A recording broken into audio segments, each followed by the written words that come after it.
consolidación.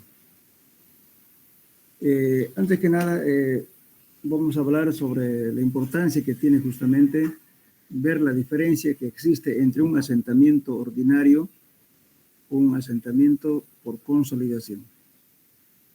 Bueno, ¿qué quiere decir esto? Supongamos que tenemos una estructura que está asentada sobre suelos granulares. Entonces, los suelos granulares tienen alto coeficiente de permeabilidad y por consiguiente, cuando se aplica una carga o presión inducida debido a la estructura, vamos a hablar también de esto. ¿Qué se llama presión inducida? Es la presión que estoy sobrecargando con la estructura cualquiera, sea puente, sea un edificio, lo que sea. Entonces, esa presión lógicamente incrementa, las presiones hacen que incremente la presión efectiva del suelo. Si ustedes se acuerdan, en los uno hablamos de presión total y presión efectiva. Y la presión efectiva es la presión que existe entre granos que soporta el esfuerzo de corte. Si incrementa el esfuerzo efectivo, lógicamente tiene que haber disminución de la relación de vacíos o las oquedades que están en el suelo. Entonces, como las arcillas tienen esa potestad, digamos, ¿no es cierto?, de atraer al agua, ¿no es cierto? Entonces la permeabilidad es bien baja. Y por consiguiente el asentamiento por la presión inducida de la estructura va a ser muy lento. Entonces, esa es la diferencia. Entonces, la consolidación viene a ser un asentamiento en función del tiempo a largo plazo. Y además, teóricamente, no sabemos cuándo acaba.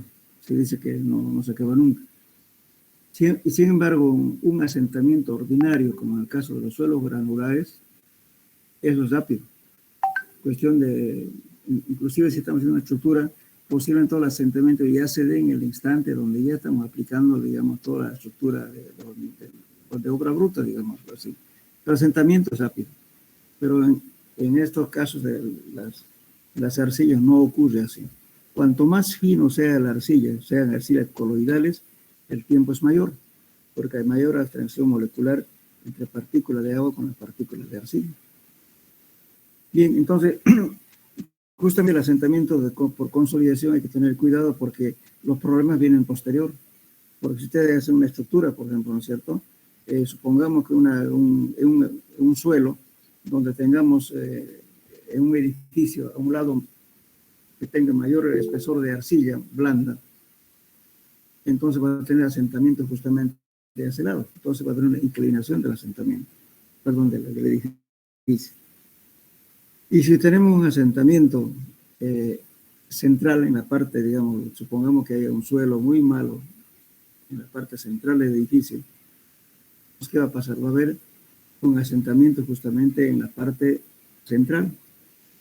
Entonces, este tipo de asentamientos centrales son muy peligrosos debido a que justamente convergen todas las cargas de la estructura hacia el centro. Entonces, pueden haber un colapso, ¿no es cierto?, un aplastamiento del edificio, se desploma. ¿Por qué? Porque han fallado todas las columnas y las fundaciones centrales. En cambio, cuando un asentamiento es a un lado, entonces hay inclinación. Como se está inclinando el edificio, bueno, pues entonces se puede tal vez evitar algunos daños mucho mayores. Pero sin embargo, cuando hay un asentamiento central, a veces ni se dan cuenta que lo que pasa en las fallas inmediatas. Bueno, ese tipo de cosas, ¿no es cierto?, hay que tomar muy en cuenta cuando se hace un estudio de suelos para ver qué soluciones debemos dar para evitar este problema del asentamiento. Si la camada de arcilla tuviera el mismo espesor, entonces si tenemos unas zapatas con la misma presión de apoyo, entonces va a haber un asentamiento uniforme. Eso no hay mucho problema. Todo se baja. Se entra con la misma intensidad. Pero el momento en que ya un asentamiento es mayor que el otro lado, entonces ahí hay problema. Eso se llama asentamientos diferenciales por consolidación. Por eso es importante siempre determinar en una obra, a ver si es arcilla o limo arcilloso, también puede ser arcilloso. Si tenemos ese tipo, digamos, en qué lado está el mayor espesor, entonces hay que tratar de evitar que no haya deformación, o sea, asentamiento diferencial por consolidación. Es lo que hay que cuidar. Eso causa problemas a largo plazo y en forma permanente, porque seguramente de aquí posiblemente 3 años, o 4 años, 5 años, las puertas no abren, las ventanas tampoco pueden abrir, o sea, se está deformando por consolidación. A veces ni se nota, ¿no? Pero sin embargo, eso es permanente. Entonces, el asentamiento generalmente, ¿no es cierto?, de consolidación, calculamos en el laboratorio hasta el 90%, pero en 10% es posterior, se llama asentamiento secundario, que no sabemos cuándo acaba. Entonces, este tipo de asentamiento hay que tener en cuenta en todas las obras. Muchas veces el suelo puede ser muy bueno en la parte superior, en el nivel de contacto de la estructura, pero sin embargo a veces el problema está más abajo. Por eso es importante ver en profundidad los problemas que pudiera causar. Bueno, entonces esta teoría de consolidación es aplicable solamente en suelos normalmente consolidados. En suelos preconsolidados no existe este tipo de asentamiento, ya no digamos, es válida la teoría de consolidación. Bueno, para hacerles recuerdo igualmente, ¿qué es un suelo preconsolidado? Un suelo normalmente consolidado. Entonces, hace semestre hablamos en suelos 1. A ver, para que participen ustedes, ¿alguien puede decirme qué es un asentamiento, perdón, un suelo normalmente consolidado? ¿Alguien puede responderme esa pregunta? El preconsolidado creo que es cuando ha estado sometido a la máxima carga en el pasado. Sí, eso es. ¿Y un suelo normalmente consolidado? Es un suelo en el que no ha sufrido, no ha tenido cargas en él más que su propio peso. Ya, está bien la idea, pero vamos a decir lo siguiente. Un suelo normalmente consolidado es aquel suelo que no ha soportado sobrecargas mayores a la sobrecarga actual del suelo. Y supongamos, ustedes tienen una arcilla a 5 metros, digamos. Bueno, encima hay una carga, peso propio del suelo. Entonces, ese suelo nunca soportó sobrecargas mayores a la sobrecarga que está soportando actualmente. Entonces, ese suelo tiende, de cierto, a deformarse. ¿Y cómo se lo reconoce? Es mayor cantidad de poros, mayor cantidad de humedad, el número de golpes de CPT va a ser menor, en fin. Entonces, además, la humedad es importante en un estudio de suelos. Entonces, tiene que tener humedad bastante alta. Entonces, es un suelo normalmente consolidado. Pero un suelo preconsolidado es aquel suelo que soportó sobrecargas mucho mayores a la sobrecarga actual del suelo. Es decir, que posiblemente en la edad geológica ya había un cerro o podía haber habido unas cargas muy grandes, el cual ya hizo un proceso de asentamiento por consolidación por muchos años. Y por tanto ese suelo es bastante rígido. Justamente ahí vamos a aplicar también la teoría de Terzaghi, donde vamos a hablar del corte general y del corte local. ¿Qué corte general va a ocurrir cuando realmente es un suelo duro y lo cargo tanto, ¿no es cierto? Se rompe como romper, por ejemplo, el acero corrugado, digamos, el acero corrugado, pues rompe, si se halla, rompe, pero sin embargo, si tenemos un acero dulce que llamamos, ¿cierto? Ya ustedes conocen eso, que es bastante dúctil, se puede doblar y, bueno, avisa cuando se va a caer, pero no soporta muchas cargas. Entonces eso es lo que hay que tomar, por eso justamente el concepto de esto de suelo preconsolidado y suelo normalmente consolidado hay que tenerlo muy en cuenta. Entonces si un suelo ya que tiene golpes de 70, 80 con SPT o 100, bueno, ya está dentro de la categoría de suelo preconsolidado. Ahora, si está golpes relativamente bajos, entonces el suelo va a tener deformación por efecto de consolidación. Bueno, teniendo esos dos conceptos claros del asentamiento, perdón, de un suelo preconsolidado, normalmente consolidado, entonces, bueno, hay que tomar las medidas del caso. Entonces, si ustedes van a calcular puentes, o van a calcular estructura, etcétera, ese término hay que manejarlo bien. Bueno, entonces, justamente este tipo de problemas de consolidación, hubo colapso de estructuras muy grandes, y las soluciones justamente a estos problemas cuando ocurre es bastante difícil de solucionarlo. Como ejemplo vamos a dar, ¿no es cierto?, la torre de Pisa, por ejemplo, ¿no es cierto?, que se inclina, creo que tiene más de 500 años, pero aún sigue con ese proceso de inclinación. Entonces, ¿por qué ocurre eso? Justamente porque en un sector, ¿no es cierto?, donde está inclinado, el espesor de la arcilla es mayor, no es igual. Este tipo de obras, lógicamente, que han hecho de que se estudie con bastante detenimiento el aspecto de consolidación, y Terzaghi justamente estudió este caso. Por ejemplo, en México, la Ciudad de México, concretamente, está asentada sobre ceniza volcánica. En ese lugar se ha podido encontrar humedades, porcentaje de humedad arriba de 580%, igual en algunas ciudades de Inglaterra y también de Japón. Entonces, ¿qué quiere decir si yo te encuentro una humedad de 500%? Quiere decir que, ¿no es cierto?, los espacios vacíos ocupados por agua son 5 veces mayor que los sólidos. Es una esponja.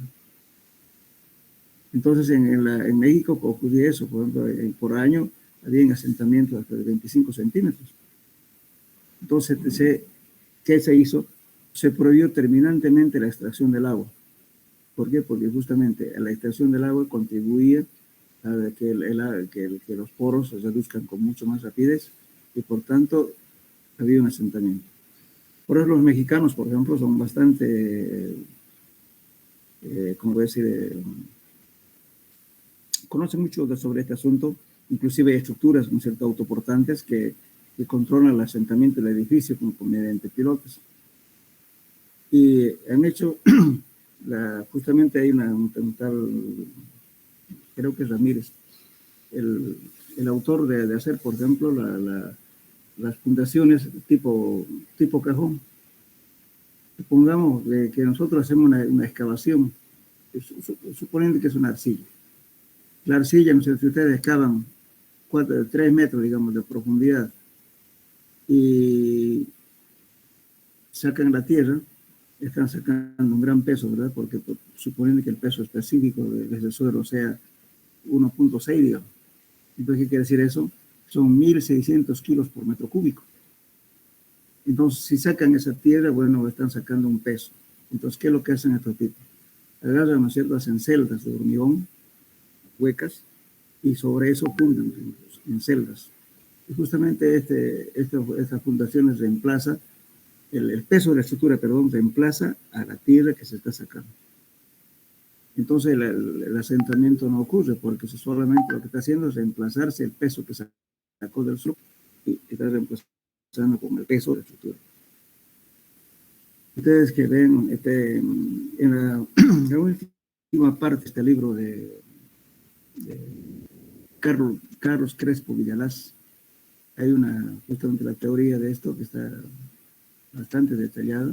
Es interesante hacer el reemplazo de ese tipo de fundaciones, si es que se tiene un suelo muy malo, ¿no? Cosas de tal modo que el suelo no se asienta. Bien, entonces, lo mismo los japoneses.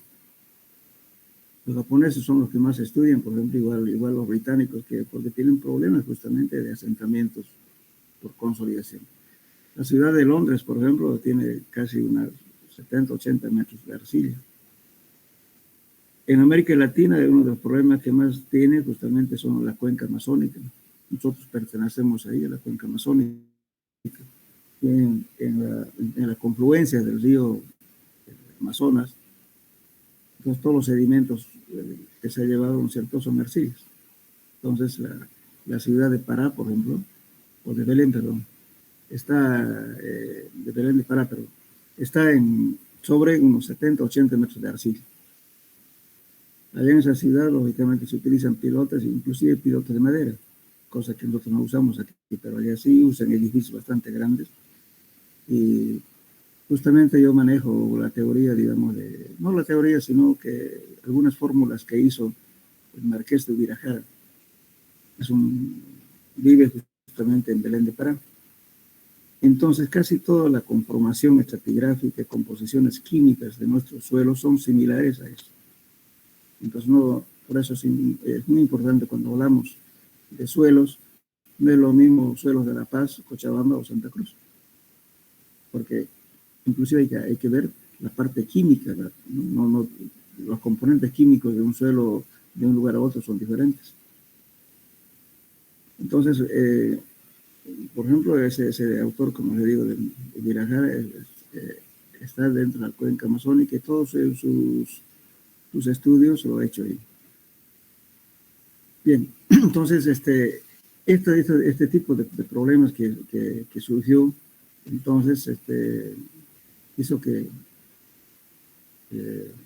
Terzaghi estudie el caso, bueno, e inventa un equipo que se llama edómetro, que sirve para medir la deformación de las arcillas, o también llamado consolidómetro.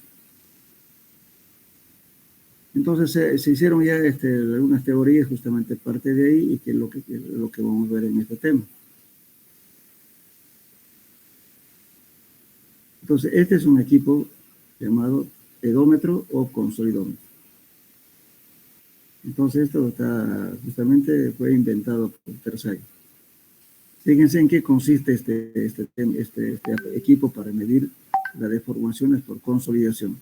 Justamente este ensayo se hace solamente en suelos normalmente consolidados, no suelos preconsolidados. Si un suelo preconsolidado, pues ya no aplica esta teoría. Entonces, si hacemos la prueba de consolidación, ¿qué vamos a hacer? Vamos a utilizar este equipo. Lógicamente ahora vienen diferentes modelos, pero básicamente consiste en lo siguiente. Esta es una base firme, en metálico, y luego abajo lleva una piedra porosa. Y aquí tiene igualmente una caja, esta parte roja que ven es un corte de una caja donde entra la muestra es esta que está en celeste.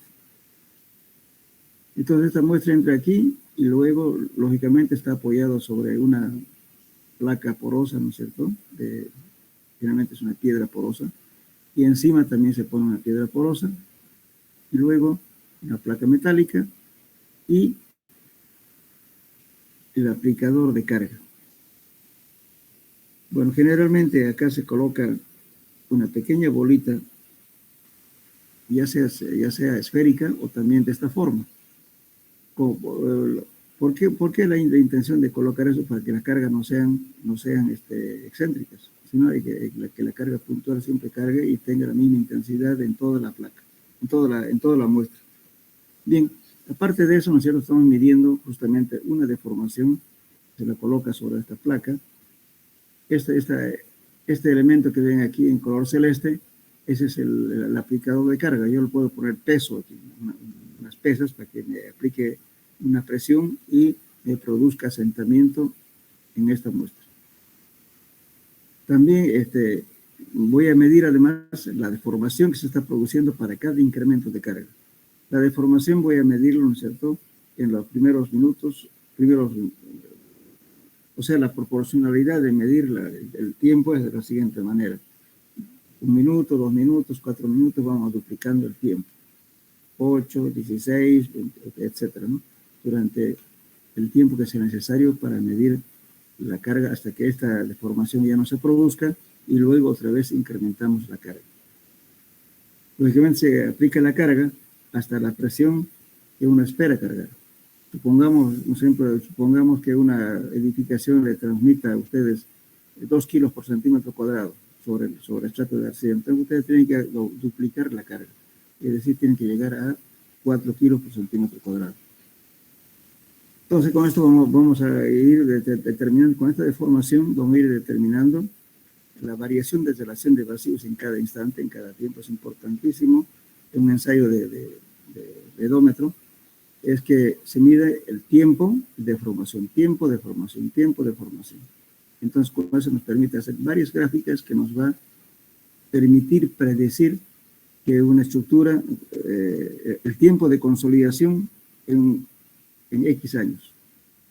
Y también el porcentaje de consolidación en X años. ¿Cuánto va a ser el porcentaje de consolidación y en qué tiempo se va a deformar? Entonces, esto es un ensayo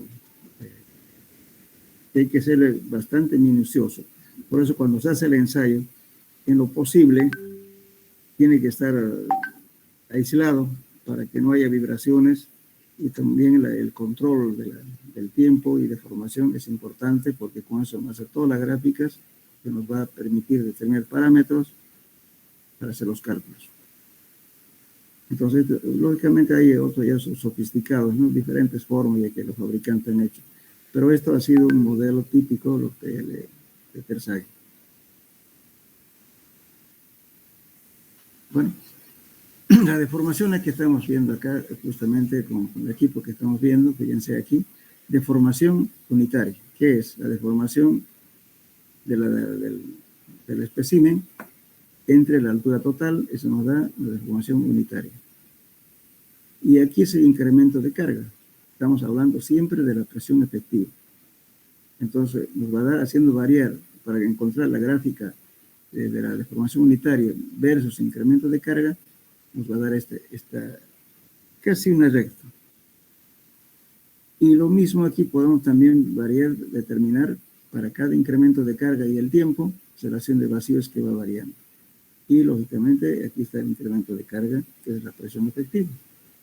Entonces vamos a tener también este tipo de carga. Todas estas gráficas se determinan justamente con el ensayo edométrico o el ensayo de consolidación. Bueno, con esto entonces vamos a poder determinar la deformación unitaria en dos direcciones. Perdón, en consolidación, lamentablemente, todo es unidimensional. No es bidimensional ni tridimensional. Es una sola dimensión, la deformación vertical. Lamentablemente en la naturaleza, lógicamente hay también una deformación horizontal, pero aquí no lo podemos determinar, solamente estamos determinando en una dirección.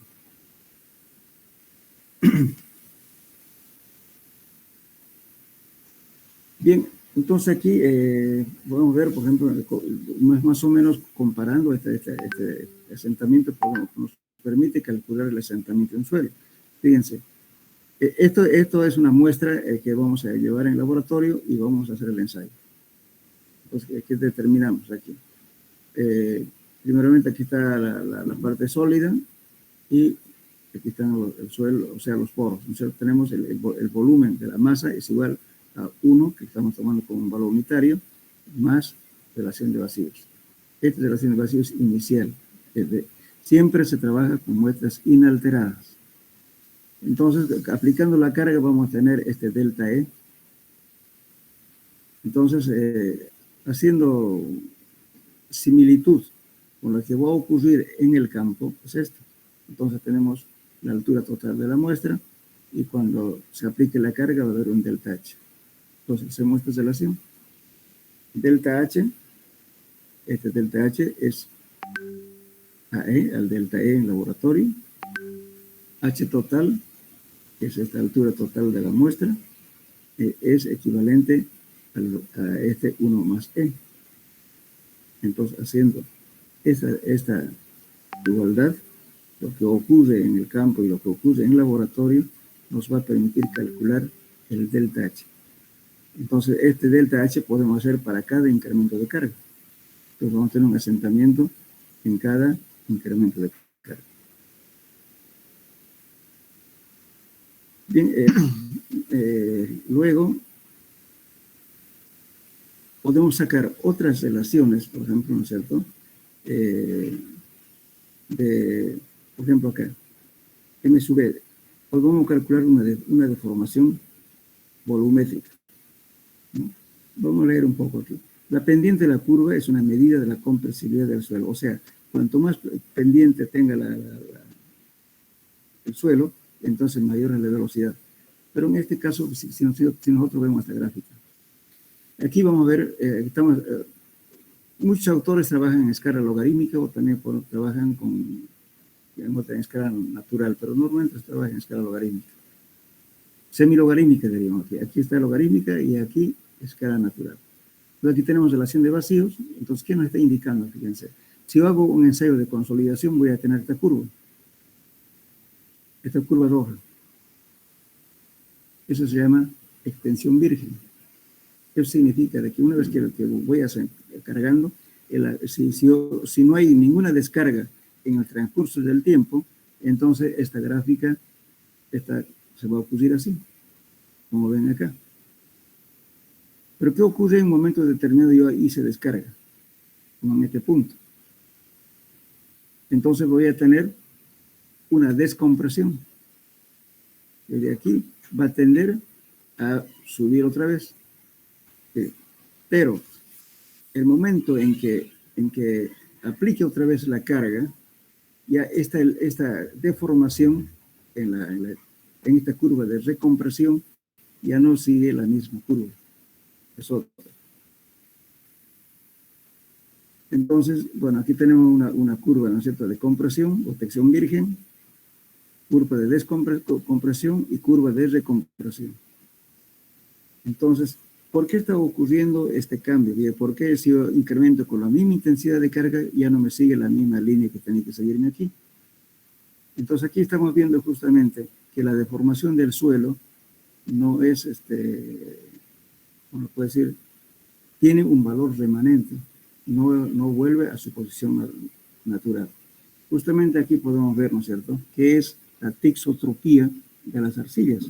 La tixotropía es, digamos, ¿no es cierto?, lo que cambia el material cuando se le hace un remoldeo o cuando se está utilizando la arcilla, ya no vuelve a su estado natural, normal. También esta misma gráfica podemos hacer en otra escala también.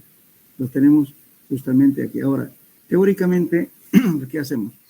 En un ensayo de consolidación vamos a determinar lo que se llama la compresión hidrodinámica. La hidrodinámica es la etapa inicial y la etapa digamos, de consolidación hasta un punto determinado. Y luego empieza la consolidación secundaria. La secundaria no sabemos cuándo acaba. Esto simplemente está variando justamente porque estamos utilizando diferentes escalas. Bueno, entonces, obteniendo estos valores, por ejemplo, ¿no es cierto?, tenemos estos valores. Por ejemplo, la pendiente de la curva es una medida de la compresibilidad del suelo, de la deformación relativa. Cuando se representa en la forma de esfuerzo de formación que estamos viendo aquí, se denomina coeficiente de compresibilidad volumétrica, M sub B, porque si no se produce movimiento lateral, la deformación vertical es igual a la deformación volumétrica. Lógicamente, aquí lo que estamos indicando, ¿no es cierto?, que no existe una deformación horizontal, simplemente la vertical. Entonces tenemos este valor que es M sub B, o un delta E, deformación unitaria, dividido entre aquí. Delta sigma, ¿qué significa? No me van a poner al revés. Delta sigma significa el incremento de carga. Entonces, aquí va a ser la carga final menos la carga inicial. Si pusiéramos al revés, nos daría negativo. Entonces, pone carga final menos la carga inicial. En cambio, aquí es la deformación inicial menos la deformación total, o sea, después de la deformación. Bien.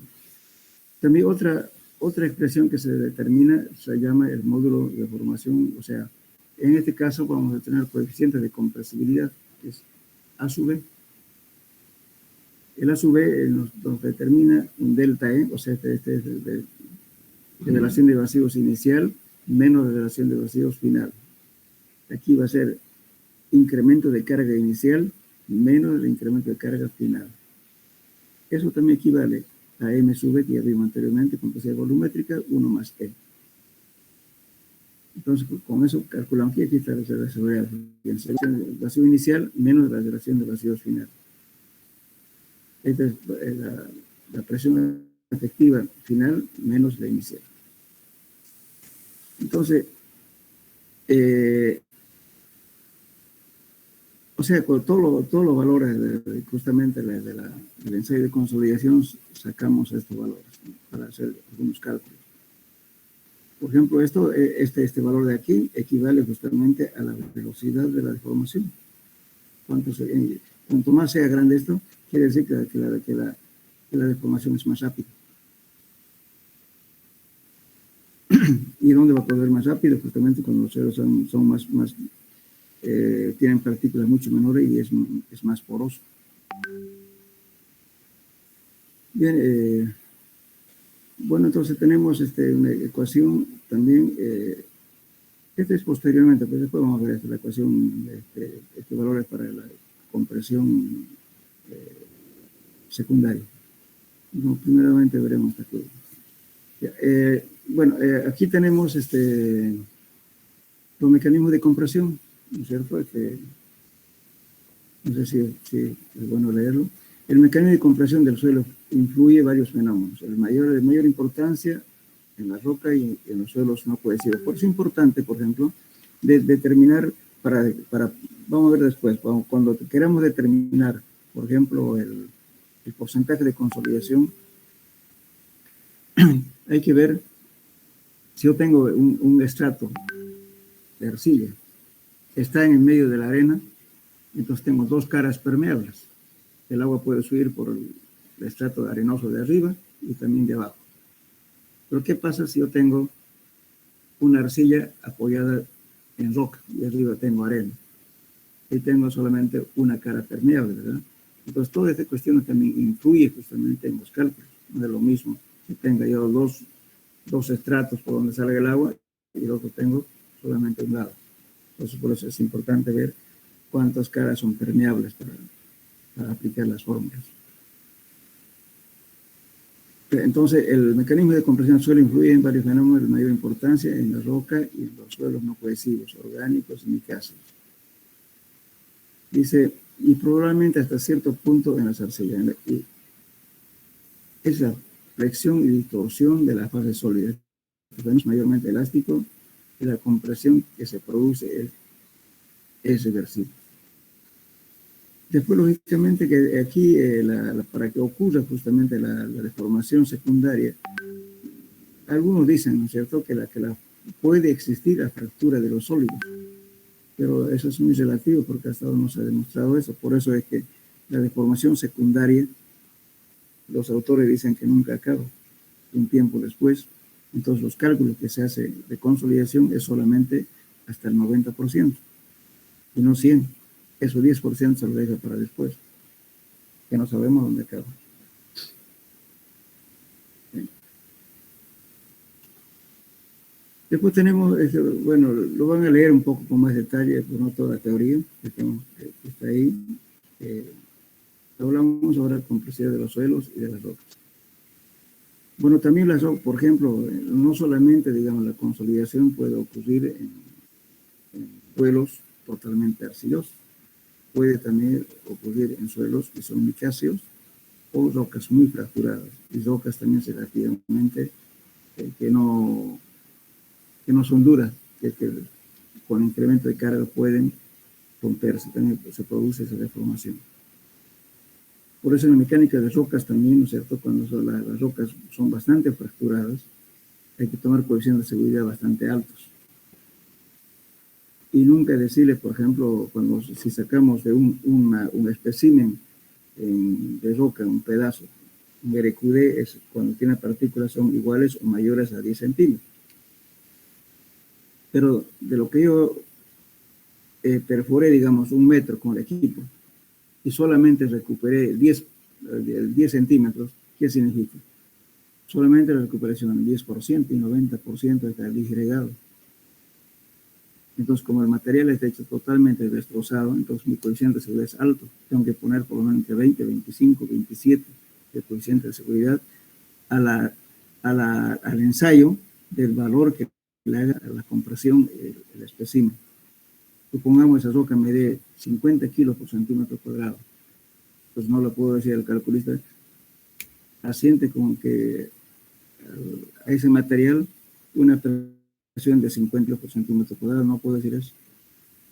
¿Por qué? Porque justamente está totalmente fracturado. Entonces voy a poner una coeficiente de seguridad bastante alta, por 25, 27. Entonces voy a dividir esos 50 entre 27, es el valor que le voy a dar para que asiente la base de una fundación. Pues es importante en rocas el porcentaje de consolidación, perdón, porcentaje de recuperación que se hace, para tomar medidas precautorias. Bien, luego tenemos para determinar justamente, ¿no es cierto?, esta formulita que ven aquí es bastante útil en los ensayos de consolidación. Bueno, es una fórmula netamente empírica. Esto fue propuesto por Terzaghi y Pex, ¿no? Y conjuntamente justamente con Skepton, ¿no? Este es netamente solamente para arcillas. En cambio, esta ecuación de aquí es para suelos, ¿no es cierto?, que son ya sean micáceos o rocas porosas. Para eso se aplica este valor. Pero le debo explicar qué significa este valor. Este valor de C sub C que estamos viendo aquí, justamente es la pendiente de esta curva que estamos sacando acá. De aquí. La pendiente de esta, ¿no es cierto?, esta curva, ¿no?, es justamente el valor equivalente a C sub C. Esto es casi una recta, pero podemos simular como si fuera una recta. Entonces la pendiente de esa recta es lo que encontramos con valor de C sub C. Y empíricamente lo estamos determinando este valor de C sub C. C sub C dice que 0.09, límite líquido menos 10. Entonces esto es aplicado solamente para el caso de las arcillas. Se llama índice de compresibilidad de las arcillas.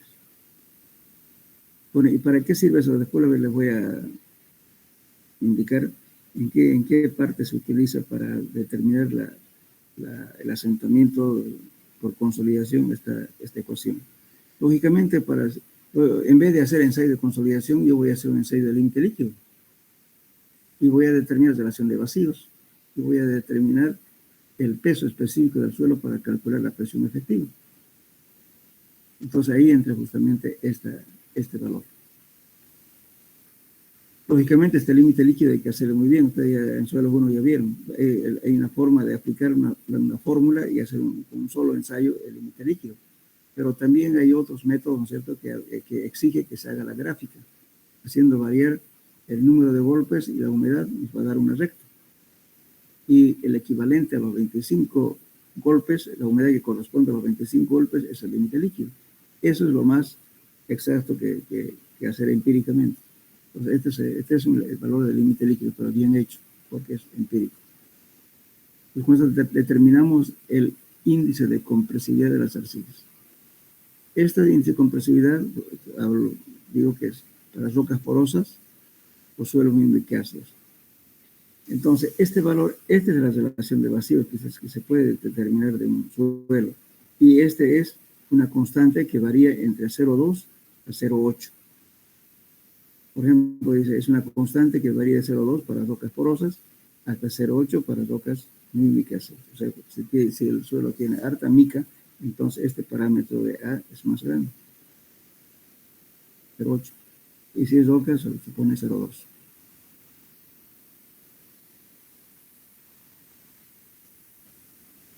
Entonces,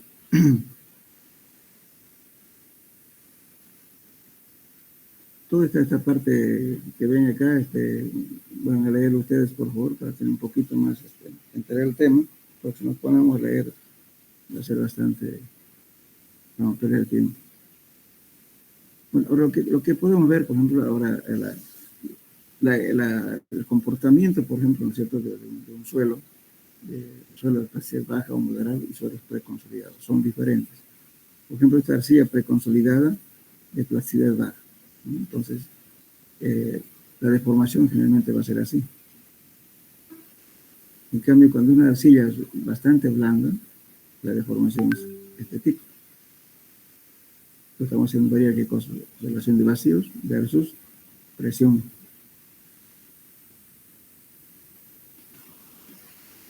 Entonces, en todos estos ensayos siempre es con muestras inalteradas.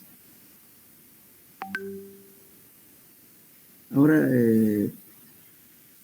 estos son ensayos lógicamente adoptados de Sowers, que dan para diferentes casos. Suelo cementado, cementado que quiere decir no está con cemento, sino que está diciendo suelo, suelo arcilloso, ¿no es cierto? O sea, teóricamente, ¿no es cierto?, en mecánica de suelos, ¿qué es un material cementante? Es la arcilla. Entonces, cementado quiere decir entonces un suelo ya compacto, más duro, eso quiere decir.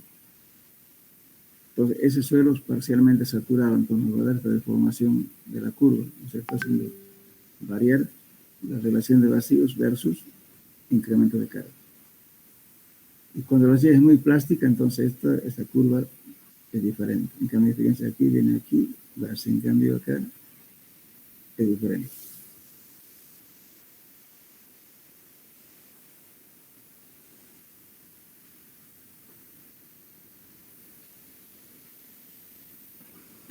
Bueno, aquí, por ejemplo, es muy importante hablar de suelos expansivos. La expansividad, ¿qué significa? Incremento de volumen.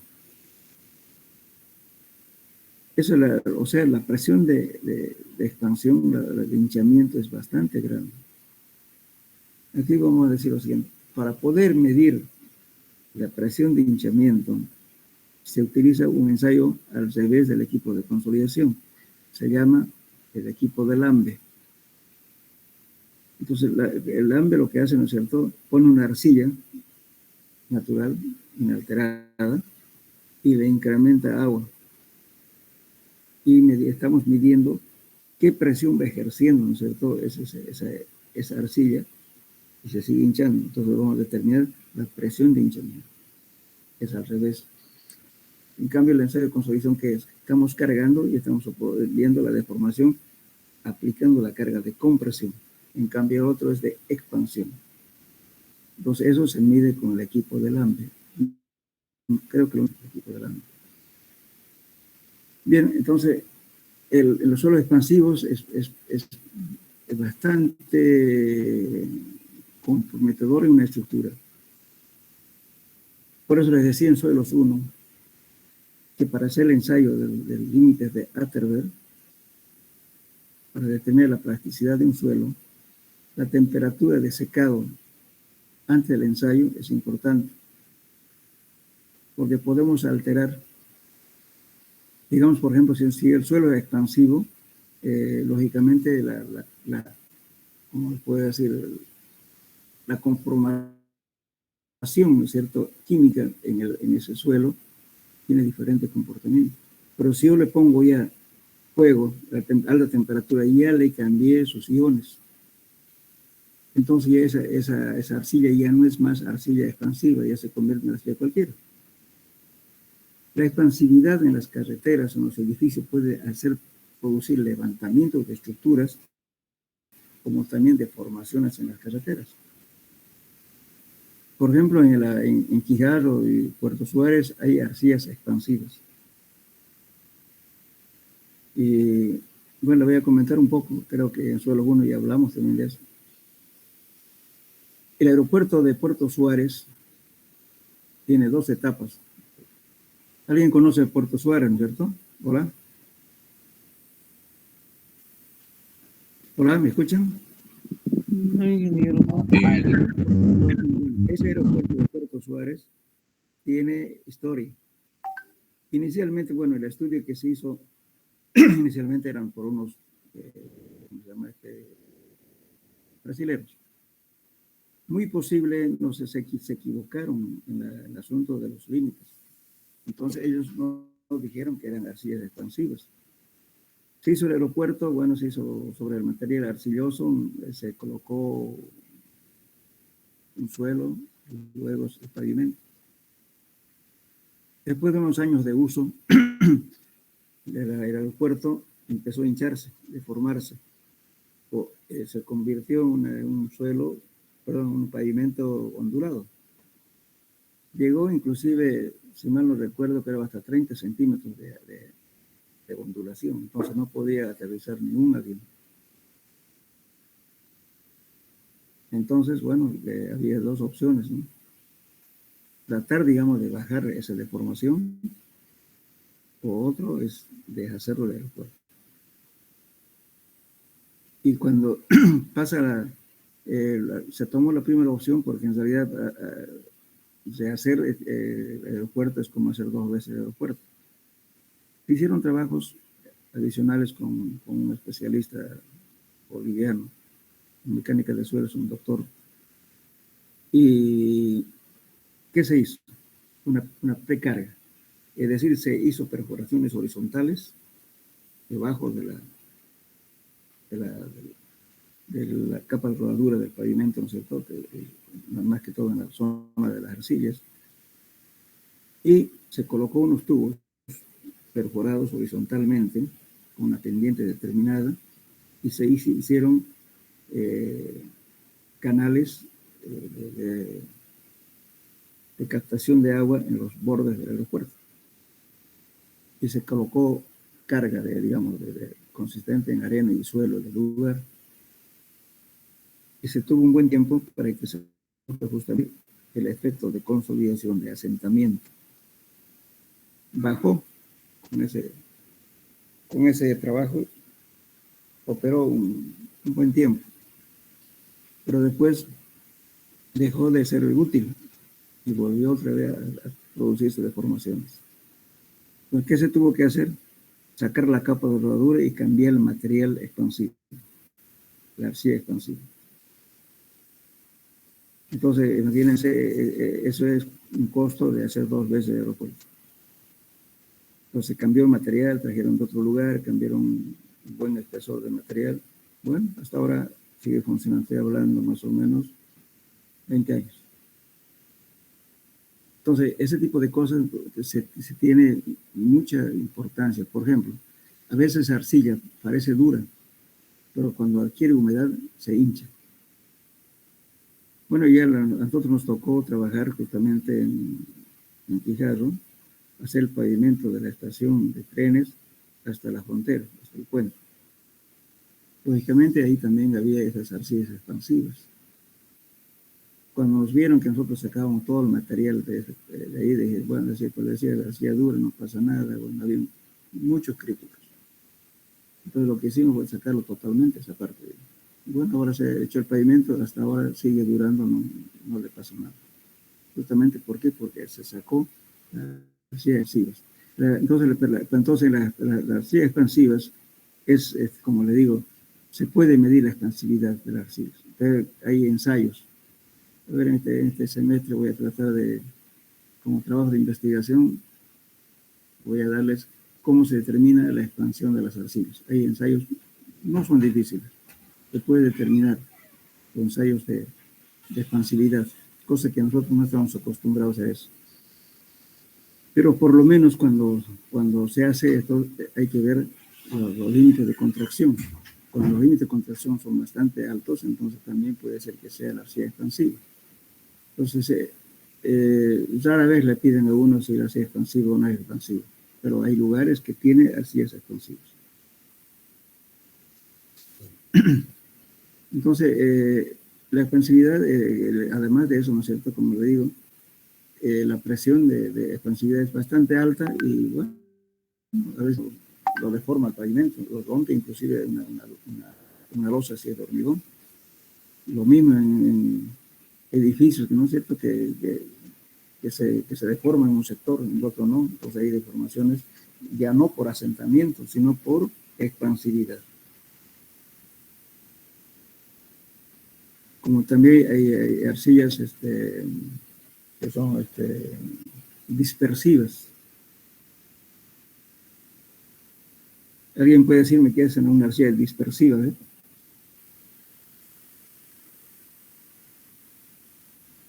¿Tienen idea? Partículas están distribuidas de manera no tan junta.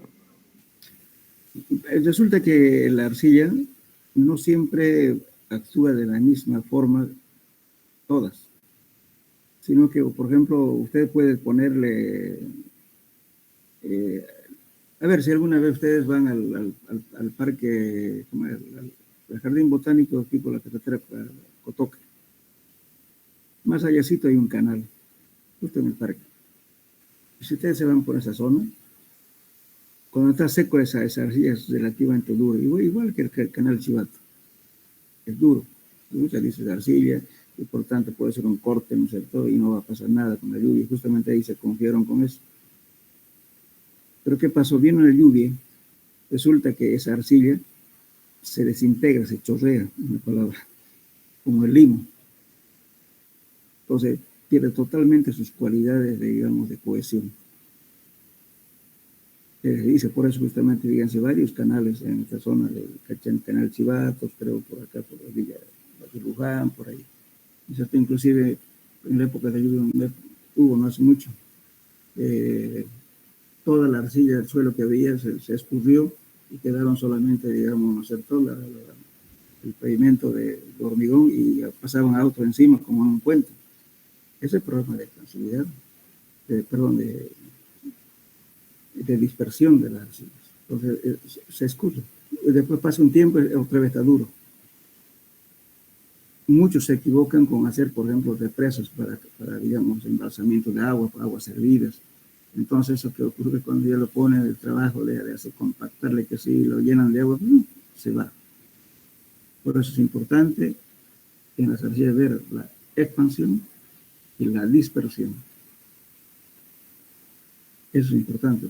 Rara vez piden eso, pero por ejemplo, si ustedes trabajan en un suelo, porque supongamos que van a revestir una represa para tratamiento de aguas hervidas, entonces la arcilla que utilicen tienen que hacer los ensayos, especialmente la dispersión. Se desintegra, se chorrea. Entonces no le sirve esa arcilla para esos fines. Bien, entonces eso son que arcillas son bastante caprichosas. Si ustedes tienen espíritu de investigación, yo les puedo dar muchas preguntas sobre arcillas. Interesante ver. Ingeniero. Sí. Y en caso de arcillas dispersivas, usar muros de gaviones es una buena opción. Usted tiene que tratar la expansión como cualquier suelo que se va a ser deleznable, o sea, decir que se va igual que el limo. El limo, por ejemplo, mientras está confinada está perfecto. Pero quita el confinamiento, si viene el agua se chorrea eso. Se va. Y si viene la erosión eólica, si el limo está seco, lo mismo, se va, porque son partículas finas.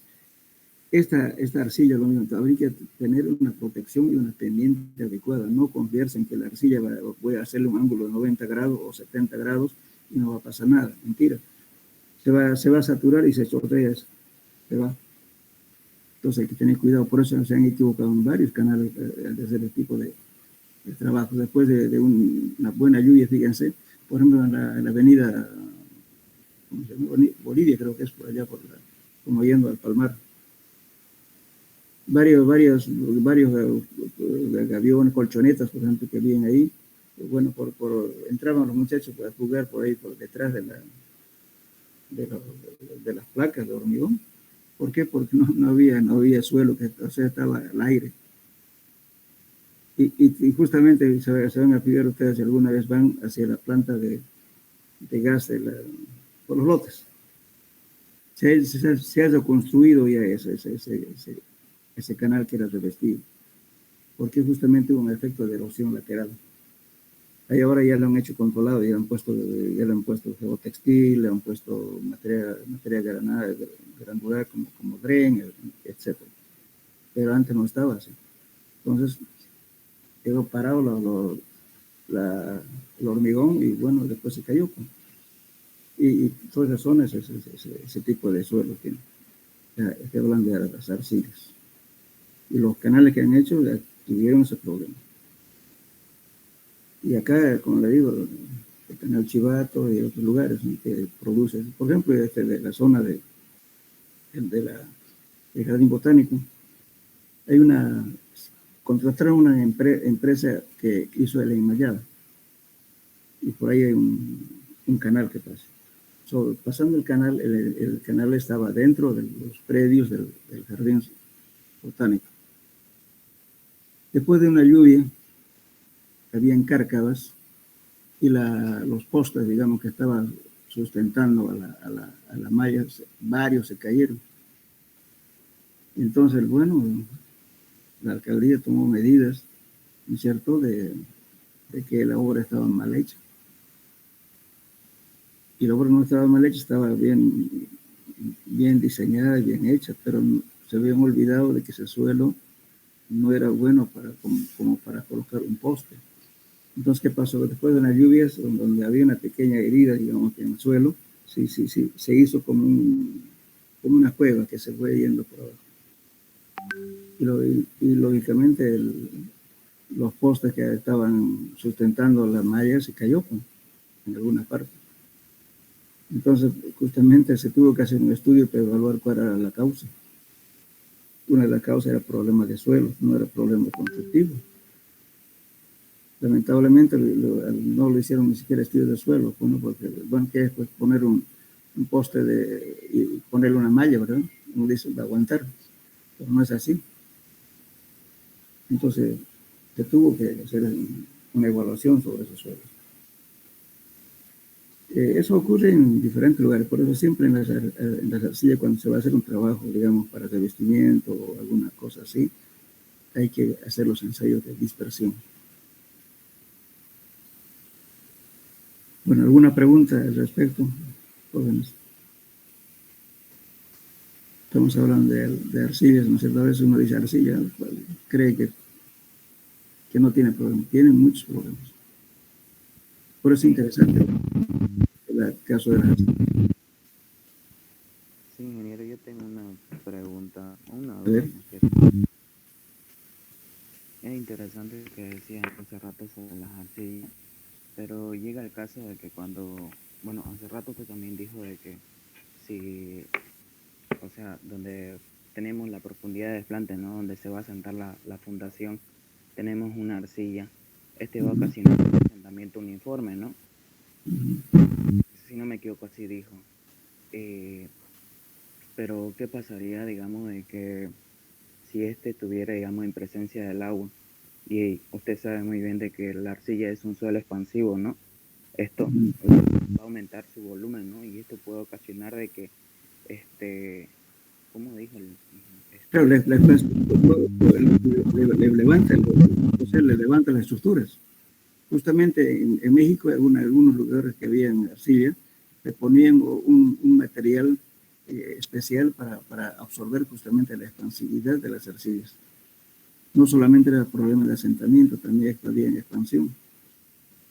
Entonces, para evitar ese problema de aumento de volumen, pues, se emplazaban con otro elemento que sea más dúctil.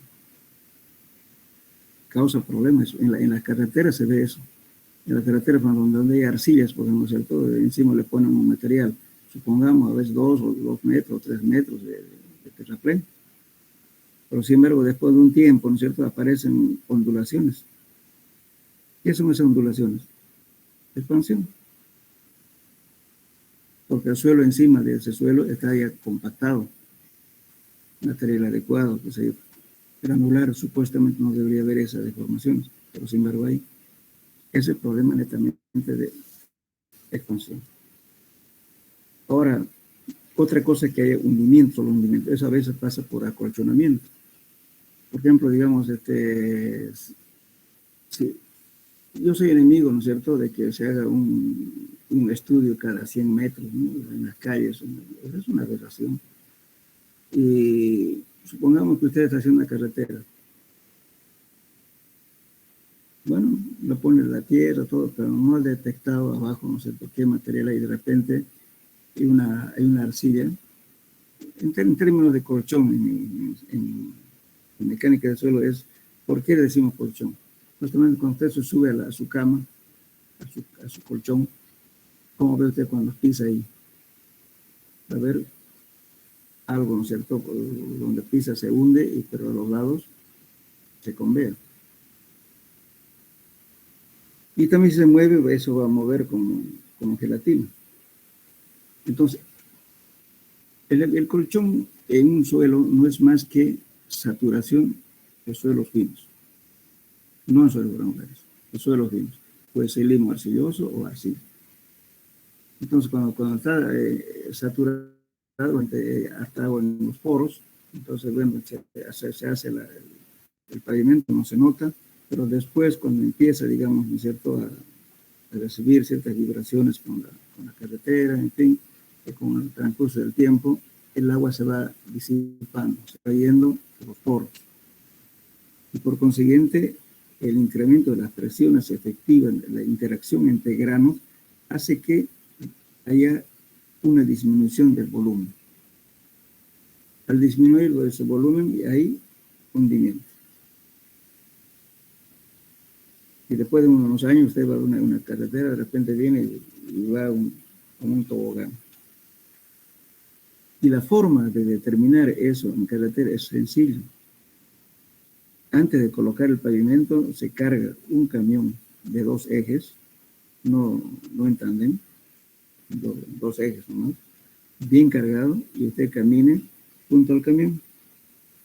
Frene, arranque, frene, arranque. Entonces va a ver en lugares donde hay ese colchón, se mueve como gelatina. Entonces, inclusive, ¿no es cierto?, golpea con un listón de 2x2, pesadito, y va a ver que el sonido es diferente de todo el suelo que está compacto. Entonces quiere decir que en ese lugar hay colchón. Se lo excavan, ya sea con una pala de cacho, con lo que sea, y va a ver que va a sacar ese material arcilloso o limo arcilloso saturado. Entonces eso hay que cambiar. Se excava esa parte de ahí, a veces son localizados, son pocos metros. Excavar y luego sacar ese material que está acolchonado y luego reemplazar por otro. ¿Listo? Pero lo malo es que, o lo peor, por decir, es que cuando ya se pavimentó, se puso la carpeta ahí encima, ya hay que tratar, porque después va a aparecer al tiempo un hundimiento. Y eso ya es más grave. Por eso, antes, digamos, de pavimentar, a veces hay que hacer la prueba para cargar un camión y hacerle pasar. Y detecta el colchón. Pero a veces las carreteras también son tan mal hechas, ¿no? Porque los ingenieros, pues, a veces no hacen cumplir las normas. Yo he visto el pavimento rígido que hacen por los barrios. Otro día vi un colchón. Yo le dije al tipo, ¿por qué no cambia este material? No, ahorita lo arreglamos. Vino, bueno, después ya cuando estaba viniendo ya el mixer, echando hormigón, y estaban ya la gente ya con las reglas para poner el hormigón. Le llamó el ingeniero a un tipo, le dijo, trae un poco de tierra para llenar este hueco que quedaba ahí. Lógicamente, porque pasaban los camiones con hormigón, fueron hundiéndolo el colchón que había y lo rellenaron con tierra y encima lo pavimentaron. Eso deberían sacarlo, el material, cambiar el colchón. Pero no lo hacen. Y justamente después de unos años de uso aparecen fisuras, rotura en el hormigón. ¿Sí? ¿Por qué? Porque el suelo se ha deformado. Se fue el agua y por tanto el suelo se va deformando. Por tanto, hay momentos en que pasa un camión pesado y se requebraja, digamos, la losa de hormigón y listo. En cambio, en el pavimento flexible es más notorio. ¿Por qué? Porque se deforma, ¿no es cierto? Como es flexible, entonces se nota la deformación. En hormigón no, rompe directamente. Al romper directamente, ¿qué pasa?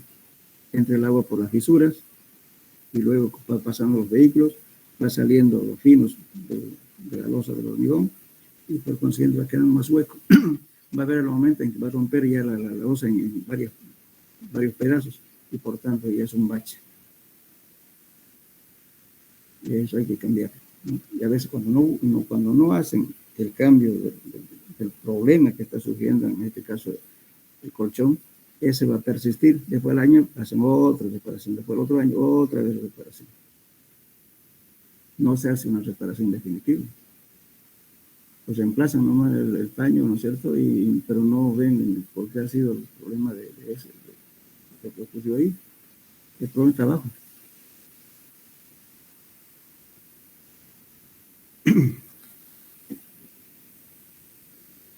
Bien, entonces, ahora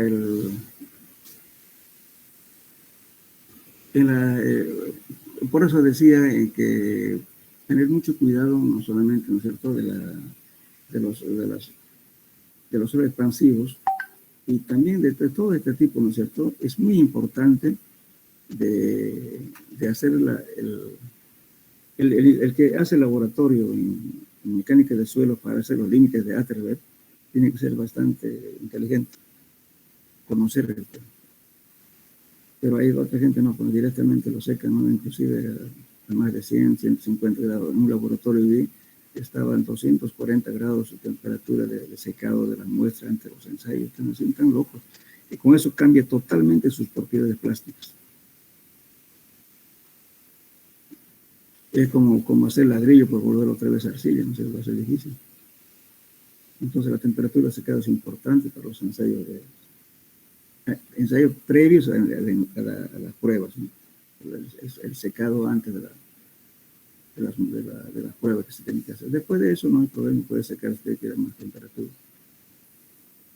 Entonces la equivocación está justamente en utilizar el suelo natural que llega en el secado que tienen que hacer para hacer los límites, por ejemplo. Eso es importante.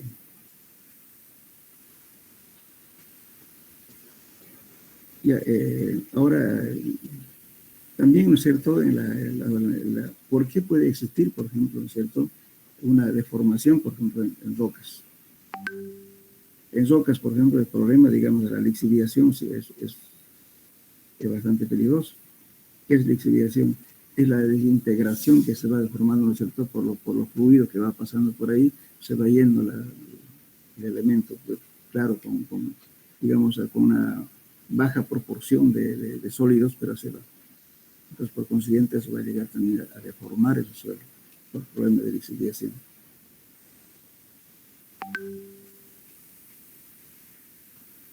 Bueno, esta partecita más lo veremos. Régimen de compresión. La compresión de un suelo o de un estrato no ocurre bruscamente, sino que es lento en función del tiempo. Fíjense aquí estamos viendo. Esta es una gráfica que le está mostrando tiempo, asentamiento. Tenemos un suelo, aquí en esta parte está la conservación de vacíos inicial. Aplico la carga, inmediatamente hay una deformación rápida. Eso se llama etapa inicial. Van a tener mucho cuidado lo que estamos hablando, por favor. En un ensayo de consolidación hay 3 fases. Una que es la etapa inicial, la otra es la primaria o hidrodinámica. La primaria es esta. Cuando aplicamos la carga, inmediatamente hay una deformación así rápida. Entonces es difícil evaluar esta partecita. Por eso cuando se hace un ensayo de consolidación, hay que estar atentos de controlar la deformación en los primeros instantes. Después la deformación se va haciendo más lenta, pero siempre en forma gradual. Entonces, hasta aquí está la inicial.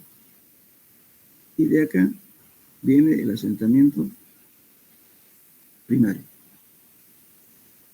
Y todo este asentamiento de aquí hasta acá se llama asentamiento hidrodinámico. Entonces, en laboratorio determinamos estas 2 etapas. La inicial, la primaria. El total es el hidrodinámico. Entonces, tengo aquí relación de vacíos inicial menos la relación de vacíos final. Pero, ¿qué ocurre después? Aquí no terminó la deformación. Aquí viene la etapa secundaria. Y la etapa secundaria sigue posteriormente. Fíjense, esta curva va todavía deformándose. Entonces, ¿cómo se determina este punto? ¿Dónde acaba el asentamiento hidrodinámico? cuando siempre va a ser esta curva de esta forma. Y por tanto se hacen las tangentes, ¿no es cierto?, de la parte más pronunciada de esta curva, donde intersectan esas dos rectas, entonces ahí termina la parte hidrodinámica. Y lo demás continúa posteriormente. Eso se llama asentamiento secundario. Entonces nosotros lo que hacemos es determinar simplemente el asentamiento inicial y el primario. Eso se hace en laboratorio. El secundario lo dejamos para tiempo después, que no sabemos cuándo acaba. Entonces, repito, ¿no es cierto? Este esquema no se va a olvidar. El asentamiento tiene 3 etapas. Inicial, la primaria, lo que llamamos hidrodinámica. Y la otra es el asentamiento secundario.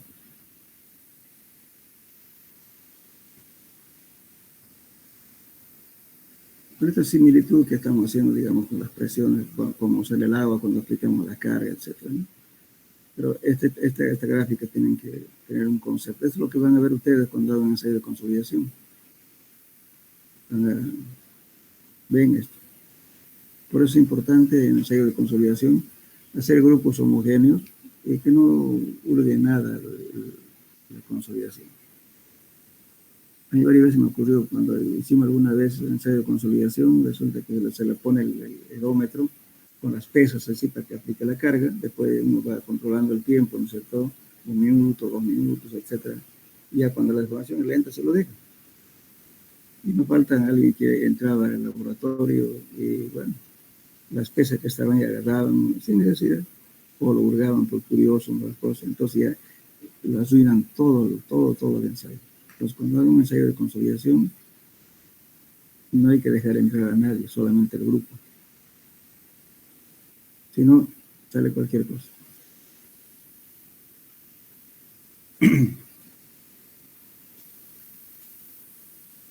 Bueno, díganme, ya están todos los alumnos ya inscritos o todavía alguna etapa de, digamos, Hasta el 15 creo que es adición. ¿Perdón? Hasta el 15 es adición, pero hasta ese tiempo tienen que inscribir. 15 de octubre. Faltar. Bueno, de todos modos vamos a tener que nomás ir avanzando. De todos modos, los que quieren, seguramente los que van a adicionar ya tienen que estar presentes, ¿no? Bien, entonces Pero se está grabando la clase y eso se lo podemos pasar igual a los claro, clientes. sí, claro, sí, ¿por qué no?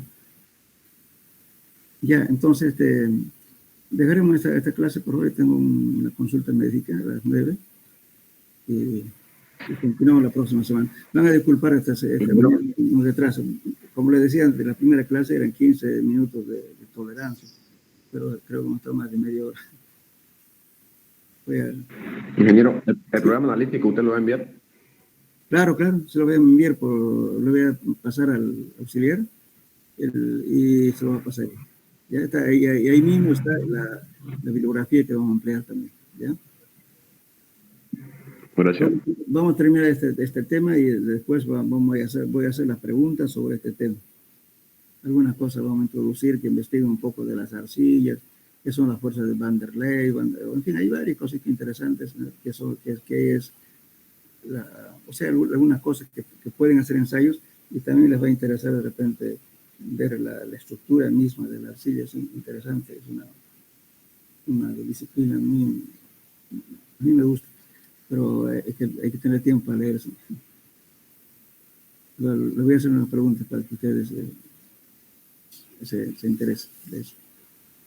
Bien, entonces mañana se lo voy a mandar el programa analítico de la materia, por favor, ¿ya? Bueno, quedamos entonces en esto. Bueno, hasta luego. Hasta luego, ingeniero. Hasta luego, ingeniero.